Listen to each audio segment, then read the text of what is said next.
Howdy folks, today we're going to show you the process of making some good homemade dewberry jelly.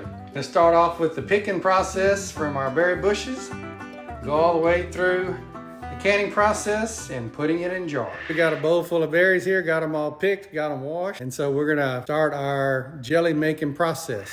We cook all the berries in this large pot, and then you have to strain all the seeds out.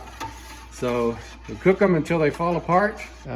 As I mentioned, you want to get all the seeds out, but one thing that you will put in here is like a cheesecloth in here after you get the bulk of the seeds out. We do it with this first. That gets out the big seeds, and then we put a cheesecloth in here, pour it back through there, and that will get all the finer parts out, so that when you get to making your juice and your jelly over here, you don't have anything but just pure jelly and juice. And then that leaves us with the juice that we will add Sure-Jell to the pot, bring to a boil, and then we'll add some sugar to that.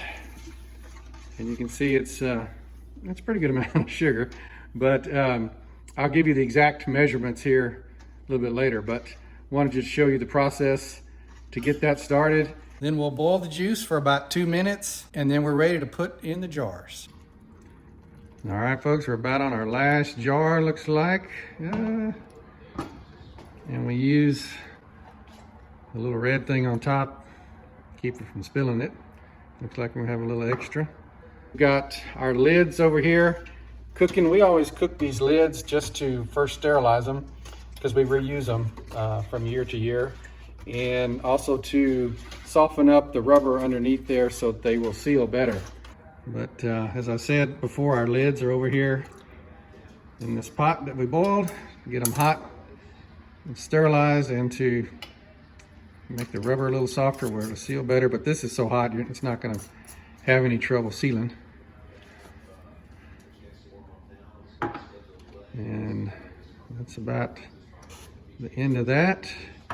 And then here is the jelly that we ended up making this afternoon. So we'll do that. It'll last a little while, and then we'll go back and take this juice and make some more jelly later. And this is kind of the finished product, the juice that we've got going in the pot. We didn't want to make all of it today, so we've got it canned in these jars. And these are they're still hot. But then that way you've got juice to make jelly, throughout the year. So any extra juice, if you just can it like that, of course you have to strain it, get all the seeds out, but then just put it in jars. They're hot, so these lids will seal for sure. So that's kind of the process. As this starts to heat up again, I'll give you the exact measurements for amounts and everything here shortly, but that is that part. And back to our strainer when you get to that part of the process. So anyway, that's kind of where this stands as of today, and I'll be back to show you a little bit more and give you the full recipe in case y'all decide to make some dewberry jelly yourself. And you can see we got several little pints or half pints, I guess, of dewberry jelly that we'll use throughout the year. When we run out of that, as I told you before, we got this juice, and we can always make more. All right, well, I think that will do it for the dewberry jelly making process. As always, God bless and gig 'em.